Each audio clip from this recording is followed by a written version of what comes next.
Whether it's taxpayer dollars going to fund terrorists in Somalia or your safety going out the window to make libs feel nice for importing terrorists to America, one fact remains. Mass deportation of any and all who threaten us, bankrupt us, defraud us, or otherwise compromise our nation is the only way to save America from internal rot and ravage. The show starts now.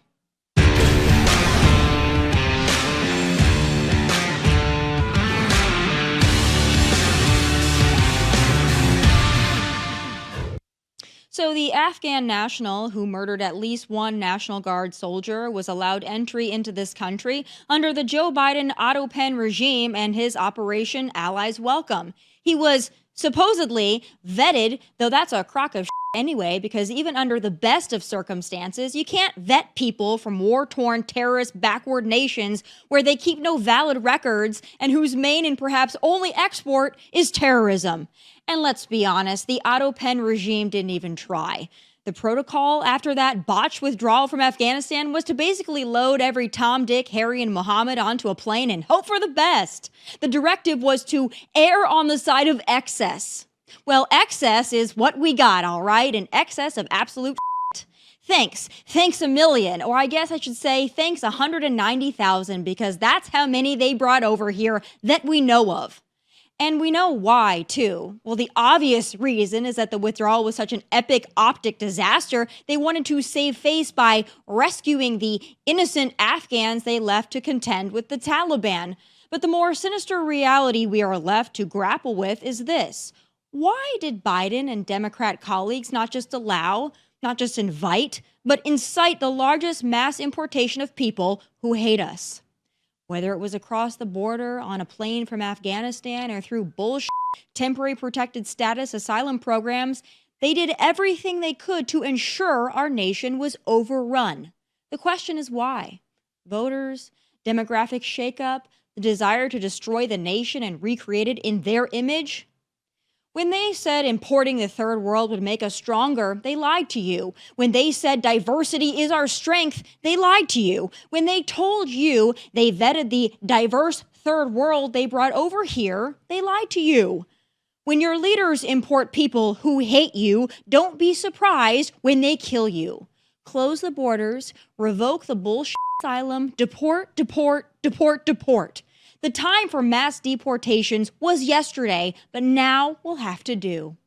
Joining me now is Paul Mauro, former NYPD Inspector, attorney, and Fox News contributor. He is also the host of the weekly Rap Sheet with Paul Mauro on Fox Nation.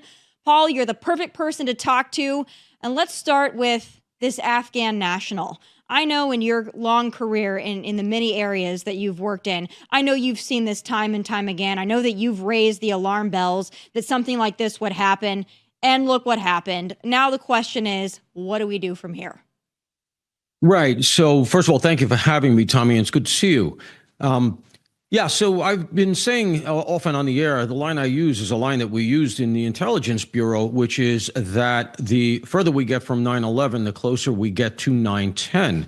And even by the time of the Afghan pullout, Afghanistan being the nation that incubated al-Qaeda, we seem to have forgotten at the federal level among the Joe Biden foreign policy apparatus, which was supposed to be so standout between, Blinken and Jake Sullivan and Lloyd Austin. All of these people were supposed to have such perfect and impeccable credentials. They were seers into the future. They all had the foreign policy crystal ball that we could just never fathom ourselves.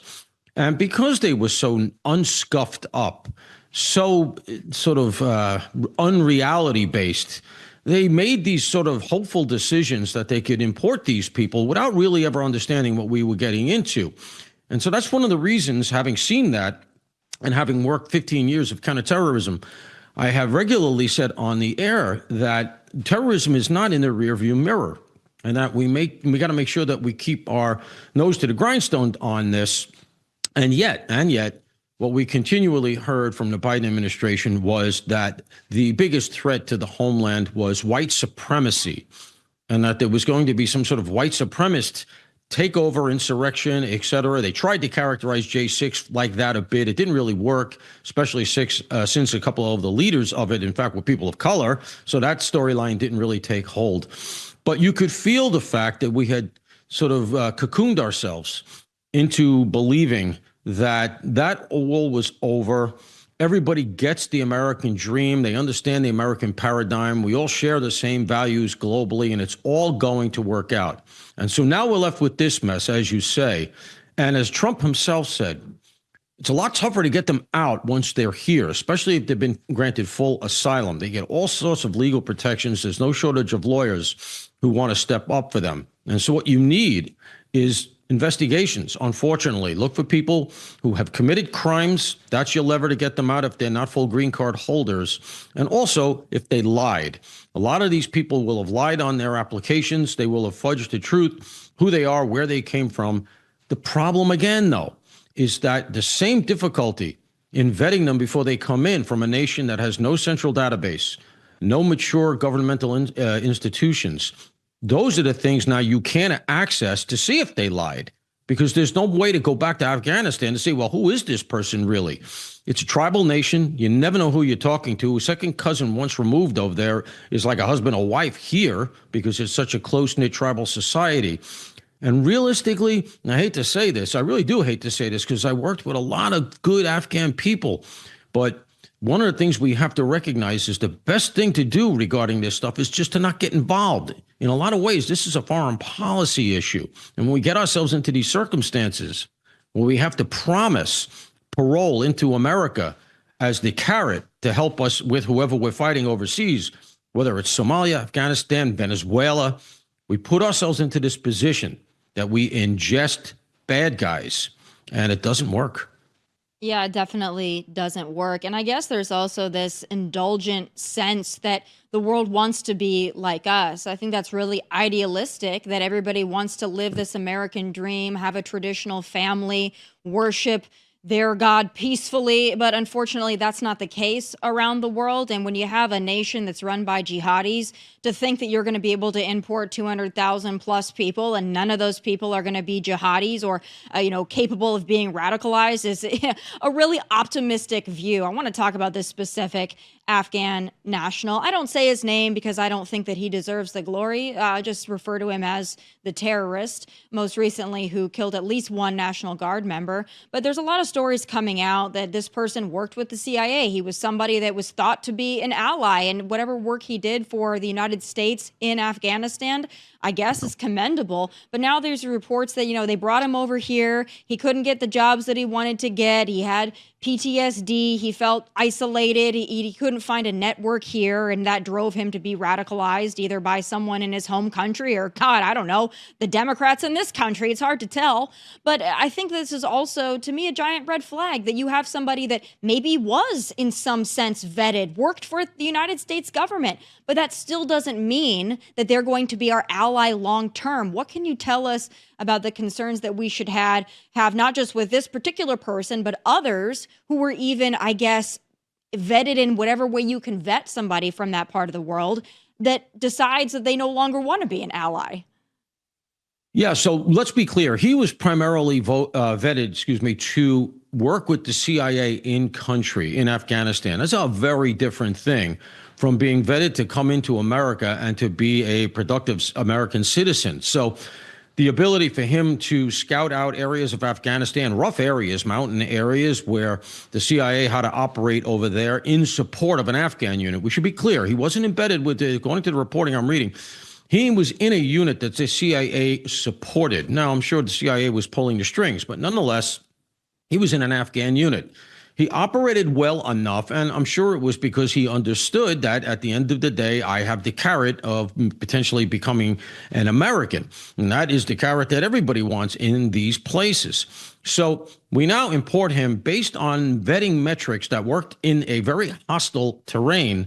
But now we're putting him here in a bucolic town in the Pacific Northwest and expecting him to adjust all his values, his lifestyle, etc., to eat food he's never seen before in his life, to drive a car potentially that he hasn't driven before.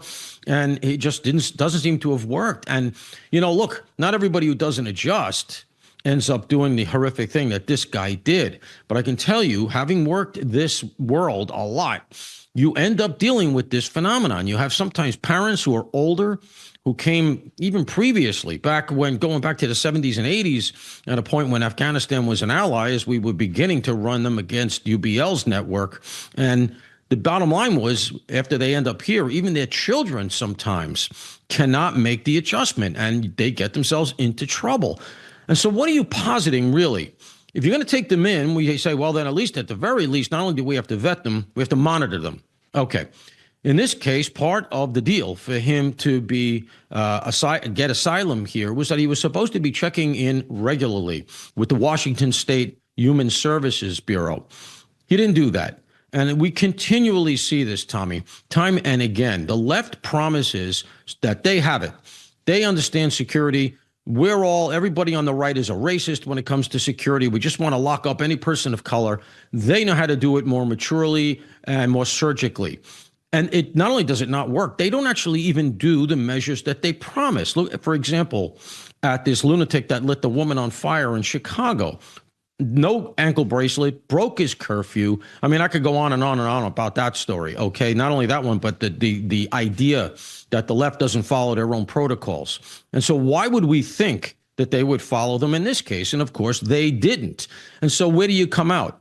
Well, what they'll ultimately suggest, if in fact the left feels compelled to address this, is they'll give us another bullshit government program, another bureau, another agency, more cars, more agents, more phones, more computers, and a whole nother set of retirements and everything else, a retirement benefit, pensions, benefits, all of that. And it'll be, the asylum checking in agency of some sort. That'll end up being a Democrat boondoggle. They'll all vote blue because they're going to be on the government dole. That's where they're going to head. No, we need less government, as I think you and I agree, because government is what screws us up to begin with. Look, at the end of the day, American citizenship is not a global birthright. And I'm sorry, but we have to start to think in terms of people that can help this country, because the world is growing smaller, rougher, and more competitive. And if we continue to say, in an age of AI that's taking tens of thousands of jobs a week, that we can continue to import millions of unskilled workers and expect it to work, is a chimera. It's not going to work, and we're going to find ourselves in real deep trouble. Yeah, well, and those agencies that you mentioned that they want to create, it seems like the only thing those agencies are good for is doling out money to illegal aliens. We're going to get to the Somalia part of this in a moment, because that's a whole nother, I guess, I wouldn't even say it's a whole nother can of worms, because it's related. It's all related. It all goes down to this mass migration and this view that you can just import the third world, and what could possibly go wrong? What did we import people from Somalia in the 90s? They haven't assimilated, okay? I was born in 1992, so that means it's been over 30 years. And these people from Somalia, I hate to tell you, go to Minnesota. They don't want to be American. They don't want to act like Americans. They don't want to assimilate into American culture, but they like the American dollar. We're going to get to that. I want to talk about this while we close up this discussion, though, about Trump passing or pausing the migration from the third world. Of course, they say that he can't do this, blah, blah, of course, they want to stop him for this. But Kristi Noem echoed this last night. He's saying, these countries of concern, like, we don't need people from here. Do you think that this will at least put a Band-Aid on the problem? I mean, look, at least it'll potentially stop the bleeding, which was the metaphor I always used relative to the border. When Trump was coming in and he had the mandate to do that, and people were arguing about how to do it, my argument was, we can deal with the nuances of it, but the first step is stop the bleeding, shut down that border. It can be done. Do it. And man, he did it. And we were told it couldn't be done. Oh, they can fly in, they can come through Canada. All of it was the typical sort of depressing, pessimistic, lefty view of the idea that America is a sieve and has to accept everybody, so we might as well accept it. And to his credit, Donald Trump called BS on it, and it worked. And this is a similar circumstance. The president has considerable Article 2 powers, and he's testing those limits. One of the places he's testing them right now is in the Caribbean and the Eastern Pacific relative to the drug boats. But Article 2 power gives the president almost plenary power when it comes to security, especially for security that he can articulate as imminent or potentially an emergency. And that's the IEPA power, which is what you hear him talking about relative to the boats. And in fact, he used IEPA relative even to the tariffs, because he's characterizing our national debt as an emergency. So he's at least trying, and it kills me when Congress kicks back on this, because they're just trying to control their own power base, right? They're concerned about their own bailiwick eroding. And look, I get it. Congress is Article 1. That was what the framers thought of as the most important of the three branches. But that said, I don't see anybody, including Rand Paul, I'm sorry, but I don't see him stepping up with a plan relative to the deficit. I see a lot of carping, but I don't see anybody working night and day to try to put together the kind of deal that could make us more economically and fundamentally sound, and also relative to security. I don't see anybody doing anything about these drug boats before Trump. So invoking IEPA is almost certainly how he's going to have to go here. And he's going to say, these countries from which we cannot vet, and this is the somewhat of a continuation of the so-called Muslim ban, which was nothing of the sort. Donald Trump's point back then in his first term was entirely accurate. When you're talking about nations like Somalia, Afghanistan, Yemen, I could go on, Algeria, these nations have no institutional structures to allow you to vet. And that's one of the things that the execrable Alejandro Mayorkas put on the shelf when he blew open our southern border and started the CHNV program. Cuba, Haiti, Nicaragua, Venezuela. Not one of them has a government that can actually vet a firefly. And yet he brought those people in by the hundreds of thousands. And to me, that was a cognizant attempt to change the demographic and the voting public in this country. Yeah, you're right, because they well knew that even if a Republican was elected, it's so hard to get these people out that, you might be able to secure the border, but the damage in 4 years has already been done, and it's going to take decades to undo it. And that's saying that we have somebody in charge like President Trump that actually wants to do it. And that's what they were banking on. It. We know this. I mean, this is a very thinly veiled operation here, in my opinion. You brought up the boat strikes. I'm actually shocked that after the murder of one National Guard soldier and another fighting for his life, that these senators and representatives would still continue with this line about, disobeying unlawful orders. And I thought maybe they would back off of that because of their rhetoric leading up to what happened. But no, they're tripling down on it. Here's Senator Kelly, who I assume at one point was an honorable man, continuing to speak the same thing. Let's take a listen. You can certainly go to the judge, advocate generals, the lawyers, and have a discussion about it. If you don't have time, you just say simply, I'm not going to do that. That's against the law. It puts a lot of burden on the troops to make a decision in real time. It puts a tremendous amount of burden on officers in the military, but that is their responsibility. And they can figure out, a reasonable person can tell something that is legal and something that is illegal. So would you refuse these specific orders to strike drug boats if you were still in uniform? Well, the difference between the initial strike and what is being reported, as a second strike, and those things are different. I think this administration has tied themselves in knots, the explanations that we have received on how this is all legal. And I was saying weeks ago, my concern is with the service members, that we're gonna put these individuals in a really, really tough decision, in a tough place. And they may find out, down the road that they did something that is illegal. It is not fair to them. That's why we need presidents and Secretary of Defense who understand the Constitution, who understand the rule of law, and have more respect for the Constitution and the country and service members than the whims of a president. So lengthy pontification by Senator Kelly there, but just besides all the stuff about it, you're putting the soldiers in a difficult position. Well, I would say that the person that's putting them in a difficult position is these Democrats and these other various representatives who are saying, hey, you might be able to second guess some of the things that you're told, and you can make a decision in real time if you're going to follow military orders or not. I can't imagine how sticky this could get if some military member decided they wanted to go all Chelsea Manning, Bradley Manning, Bo Bergdahl, and just go rogue and say, well, the Democrats told me that it was my duty to do so. I see this being really problematic down the line. I agree. I'll make a couple of points. First of all, who did not do what you just said?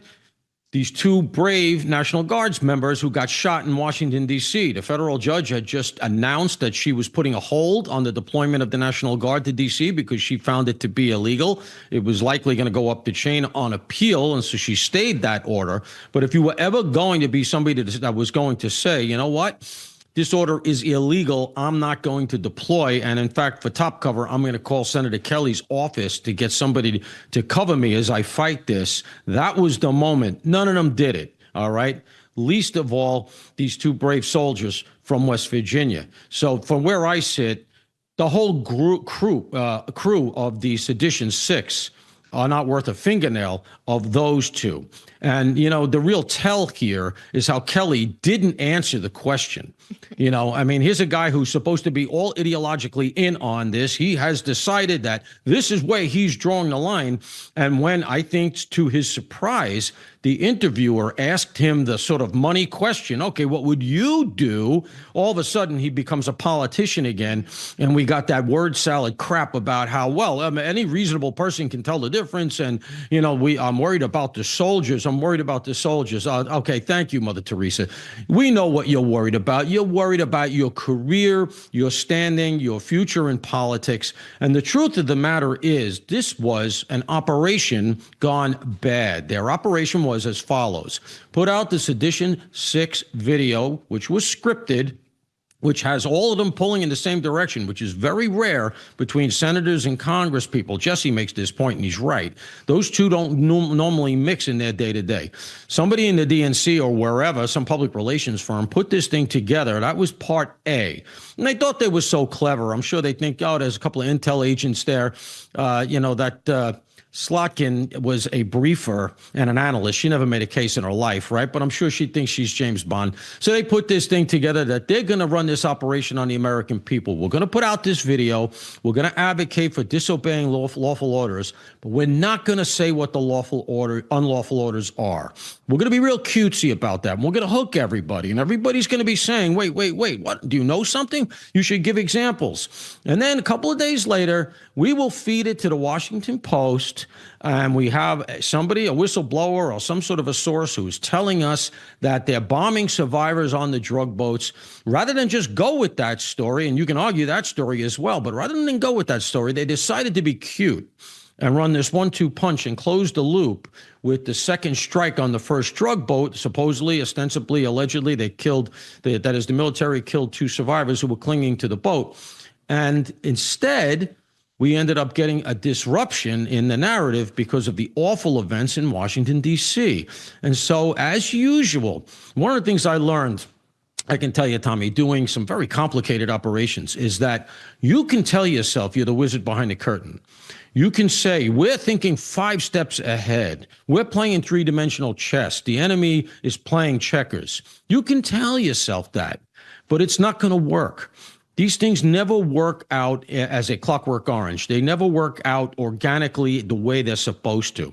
Something always goes sideways. Human nature is just too unpredictable. The world is too unpredictable.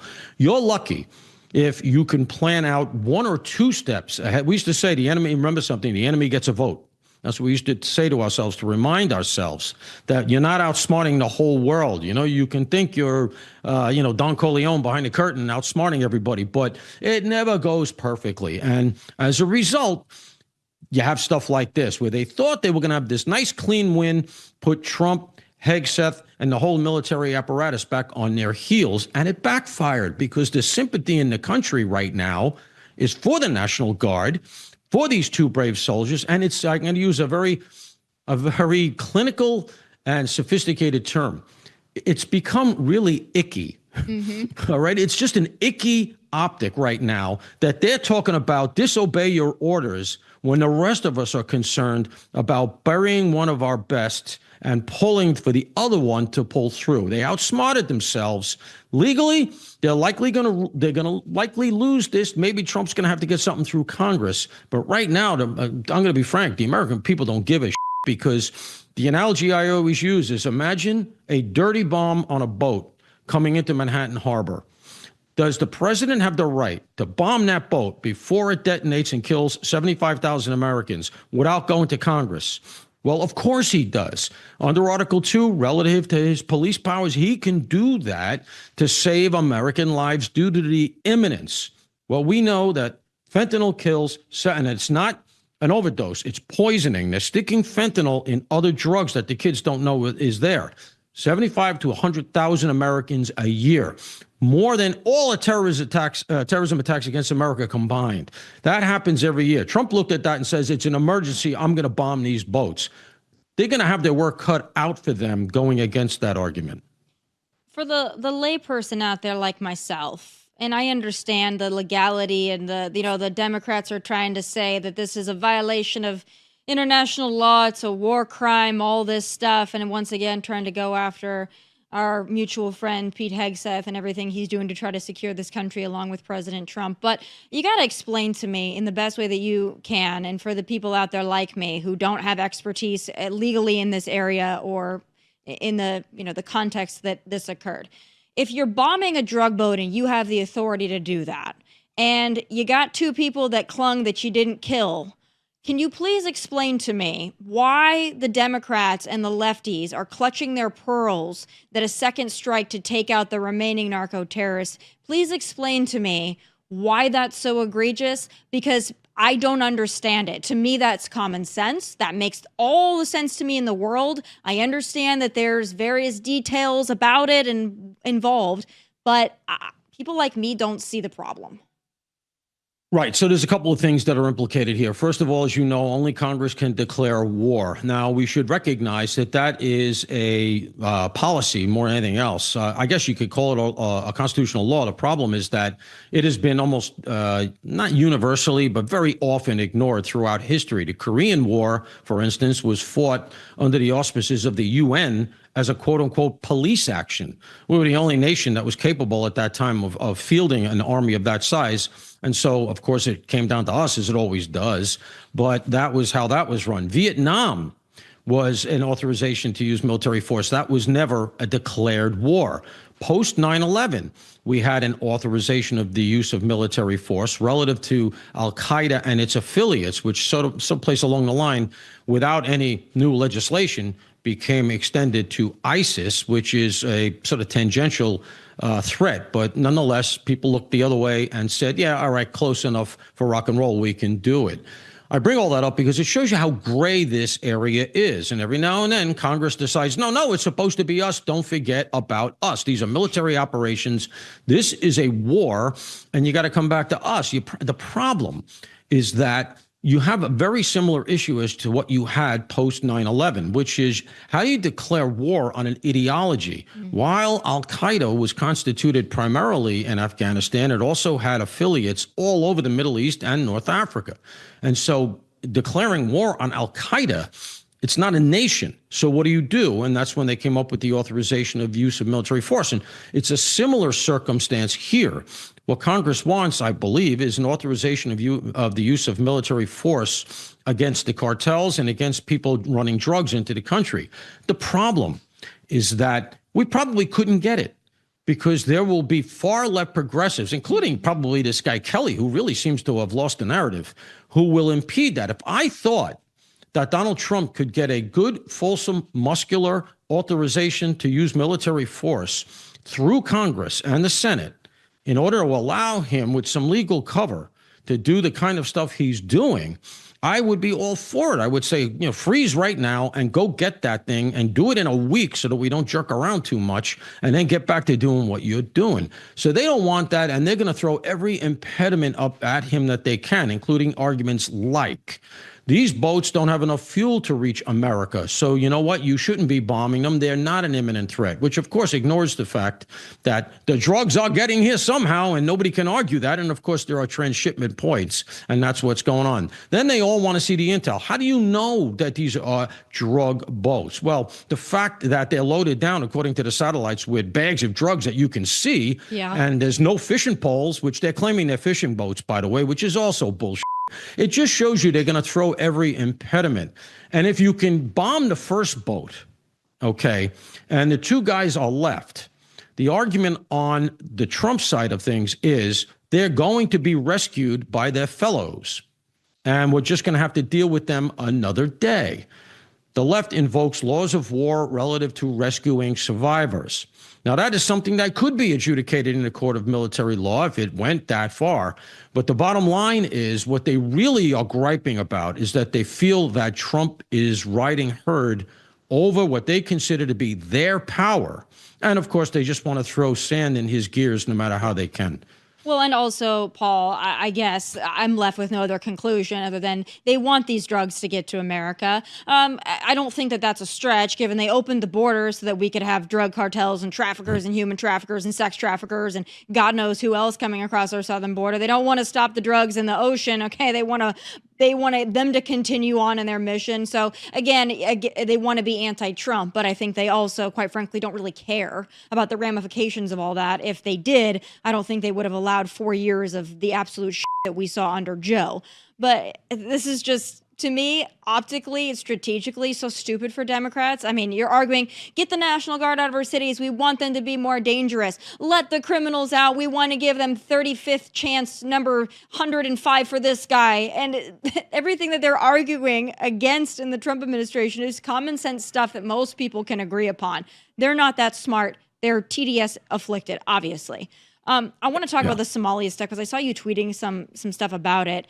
I'm going to cover it in my final thoughts a little bit more in depth. But I saw you tweeting that, like, again, when I saw this, there's fraud. The Somalis are allegedly taking this money from the social services and sending it to terrorists or spending it on themselves. Like, yeah, no duh. I don't think that's very hard to surmise. But you said you've dealt with this before, and it's like a very thinly veiled operation that you've dealt with. Not particularly in Minnesota with Somalis, but in other instances. Can you enlighten my audience to what you've seen? Yeah, New York City. So we have, I forget that the term bodega is not universal because it is here in New York. And a bodega that's a Spanish word. It grew up just down through the years, through the decades, small. Used to be primarily Hispanic-owned grocery stores. They'd be on the corner, and it's not quite a supermarket. It's not quite a deli. It's kind of both, and it's small. So everybody calls them bodegas, and Shoreford is bogies. Everybody calls them bogies. So you need something in the middle of the night. They're all open 24 hours. They're a staple of New York life. You got to have them in there, and it's great that you have them. In fact, there's an organization that looks out for them, and rightly so, because they get robbed and all this other stuff. What happened sometime over the last 15 to 20 years is that they all became, I'm sorry to say this, but they all became Yemeni-owned. And I'm not, characterizing all Yemenis as thieves or trying to denigrate people that are Yemeni who came here to make a living. But the bodegas that are run in New York City are like 90-something% Yemeni owned, period, end of story. I don't know how that happened either. I think one of the things that happened is a lot of the Hispanics, the American dream, they came in, their kids went to college, they retired to Florida, and the kids went on to be professionals wearing a suit and tie. They didn't want to stand at a bodega for 14 hours a day. It's hard work. I get it. So the Yemeni bodegas, however, have become criminal franchises on a level of something I never saw. And what happens is, just like in Minnesota, the federal money comes in. And the way it works is the following. The perps all know it. Every cop in New York City has the story of guys that he's arrested, including some very low rent guys, street people, the homeless people, whatever. And they got 6, 7, 8 benefits cards in different names. Or in their name, but with different photographs. They know how to work the system better than the people that run the system. And the general street rule is a 50% kickback. You're supposed to be using, they call them EBT cards. It's like something benefit, something or other. You go in, you give the card, you say, okay, 100. And the owner of the bodega, you're supposed to only be using it for staples. It's only supposed to be for bread, milk, things like that, things that are going to keep you alive, baby formula.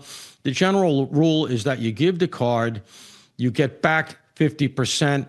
The bodega charges 100%. So the bodega will charge $100 to the federal program, which is administered by the state because the feds don't have the ground level apparatus. Again, just like it worked in Minnesota. The perp gets $50 across the counter. He takes that $50 and very, very good chance he goes and buys drugs. It's very, very big in the street people drug community.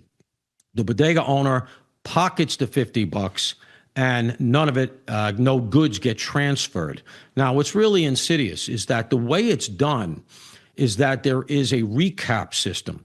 At the end of the month, as I recall, I don't think it's weekly, I think it's monthly, they get reimbursed. So essentially they front the value, the bodegas do, and then the government reimburses them. And it's so sophisticated that as it comes in by wire transfer to the bank account, it hits the bank account of the bodega, it gets immediately transferred to another bank, to another bank, to another bank. We would trace the money before it got to Yemen, going through banks in France, Belgium, very often Europe. Turkey is a big one. The money would bounce over to Turkey. Ultimately, it would end up in Yemen and God knows where. And, you know, I'm just going to tell you, at the time particularly, there was essentially a two-sided civil war going on in Yemen. And bodega crime in New York City was funding both sides, okay, because they both had their various loyalties over there. And there's no infrastructure on the ground in Yemen, so you can never get to ultimately who the bad guys are. We identified some. We got close one time.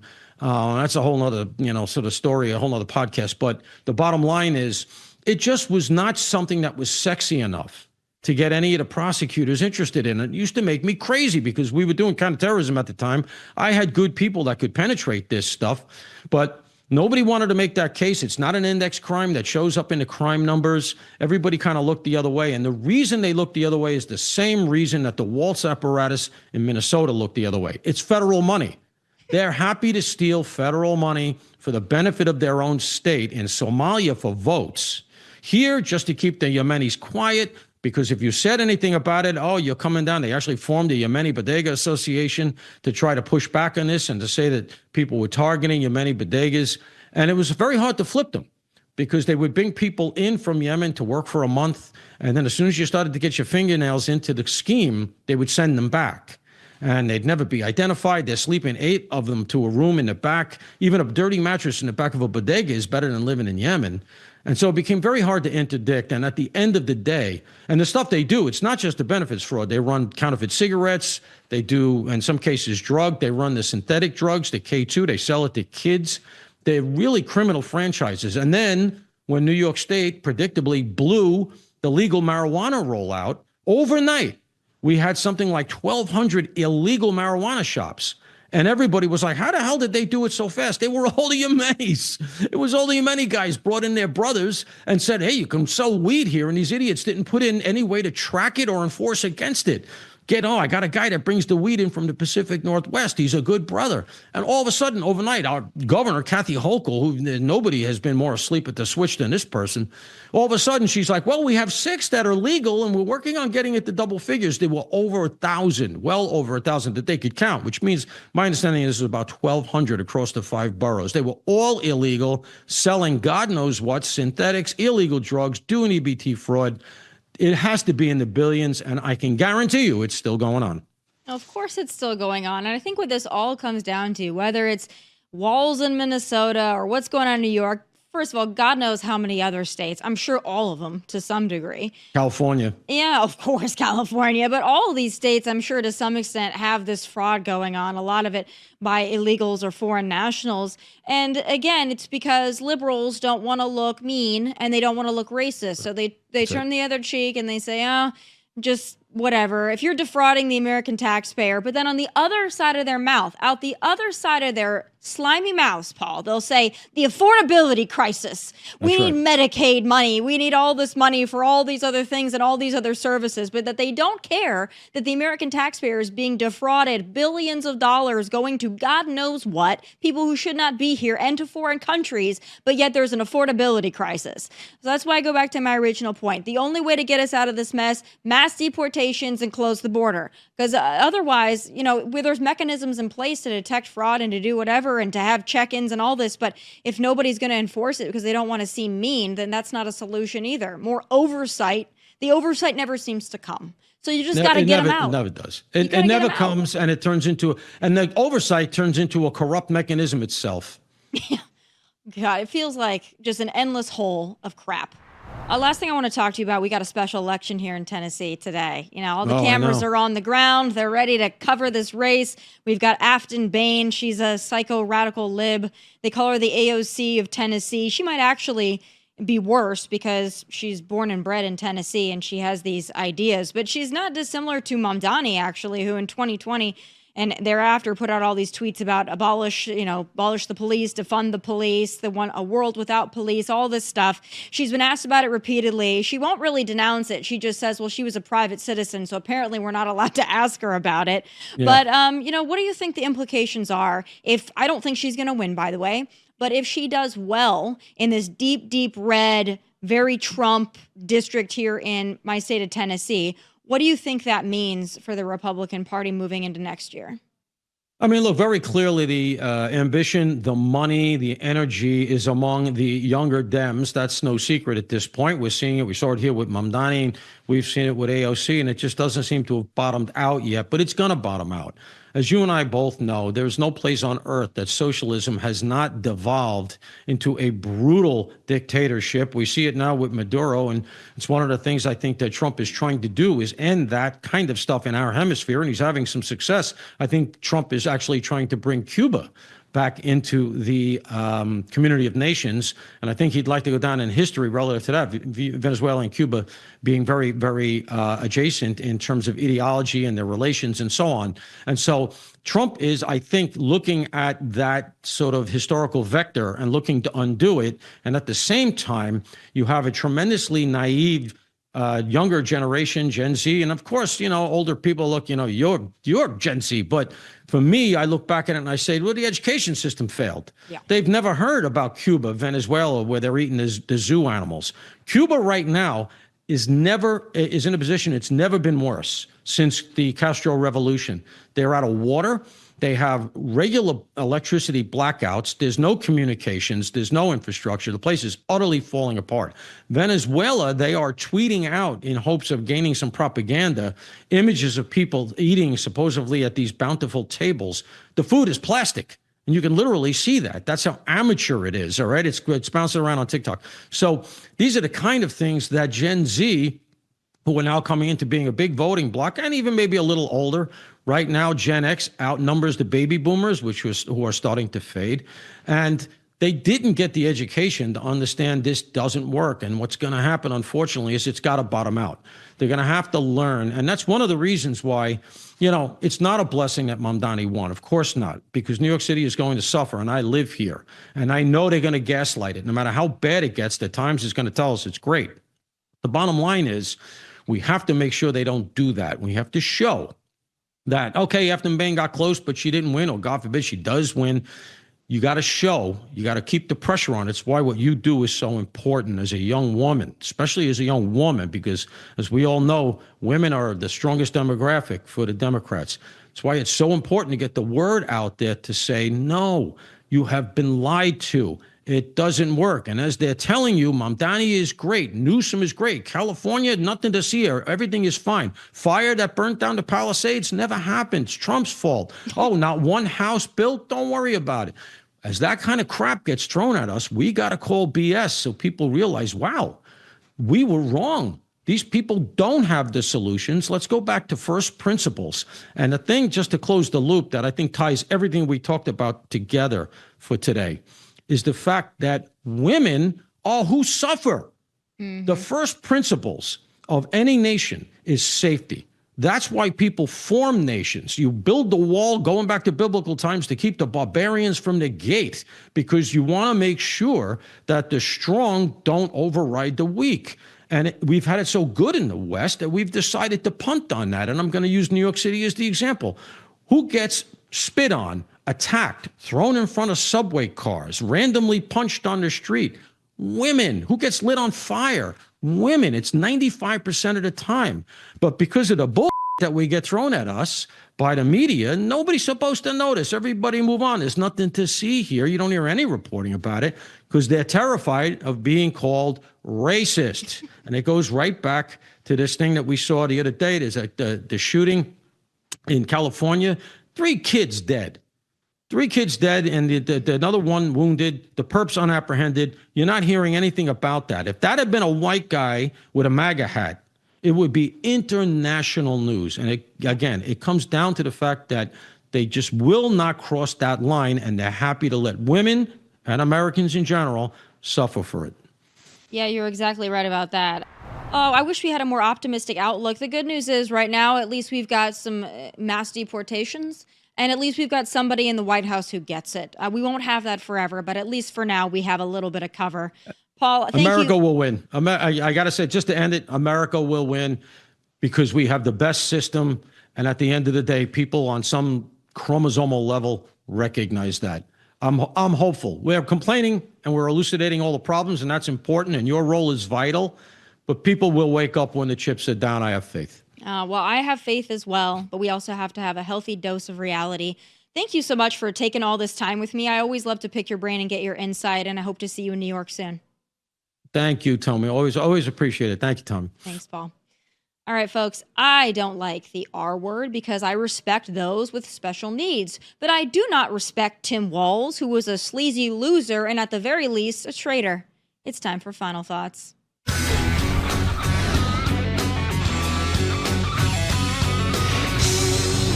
And jeopardize the safety of law-abiding American citizens. In fact, according to a new bombshell report from the New York Times, Somalian migrants in Minnesota have defrauded nearly $1 billion in taxpayer-funded benefits under Democrat Governor Walz's leadership. President Trump is putting an end to this dangerous America Last approach. His position is rooted in common sense. In the wake of last week's atrocity, A $1 billion fraud scheme out of Tim Jazz Hands' Minnesota. Migrants, foreign nationals, mostly of Somali descent, defrauded the state of Minnesota in a lot of ways, but for brevity's sake, let's just touch on the Feeding Our Future scheme. It's one of the largest COVID-era frauds in the entire country and a masterclass in what happens when you allow a diversity-obsessed absolute Nimrod to run your state. When the scamdemic hit, federal officials rushed billions into emergency child nutrition programs, and that money was meant to feed low-income kids. But the folks who should have had an eye out for the fraud decided to take a siesta, and that's when Feeding Our Future, a Minnesota nonprofit, started approving an explosion of meal sites that prosecutors say mostly didn't exist. Shell companies claim they were serving tens of thousands of children, but they had fake rosters, fake invoices, fake everything. Oh, but the government paid anyway. Not thousands, not millions, but around $250 million in taxpayer money. And according to the account Minnesota Department of Human Services, Tampon Tim was flagged on the fraud early on, but instead of stopping it, he retaliated on the whistleblower sounding that alarm. He also allegedly disempowered the Office of the Legislative Auditor, allowing agencies to disregard their audit findings and guidance. So in other words, let it continue and try to keep others from noticing. His office was more concerned with offending the Somalis. But here's what Timmy Walz had to say in his defense.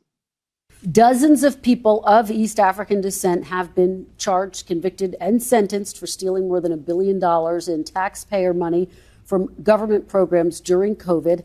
As you know, Governor, that is more than Minnesota spends each year to run its Department of Corrections. So I want to give you a chance to respond to this.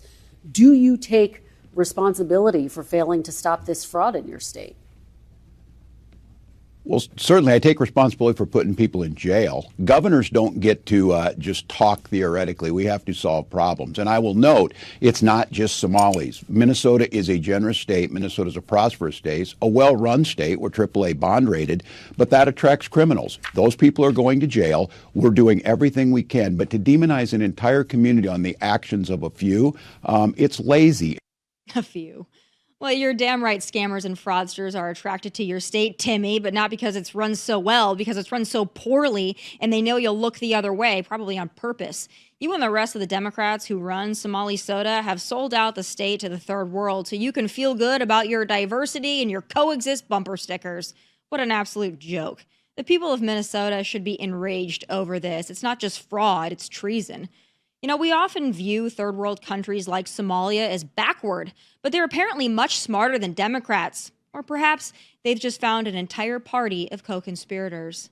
But President Trump is right. There's something very wrong with Tim Walz, but there's also something very wrong with the people who keep voting for him and those like him. So get your together. Those are my final thoughts, and that does it for this episode of Tomi Lahren is Fearless. Catch full episodes on Outkick and Fox Nation. Please like and subscribe to the YouTube channel at Tomi Lahren is Fearless. From Nashville, God bless and take care. Hey, thanks for watching. If you want more of my hottest takes, must-see conversations, and of course, my final thoughts, click here. And make sure you subscribe here so you never miss a beat. I'll be here weekly, and I hope you'll join me.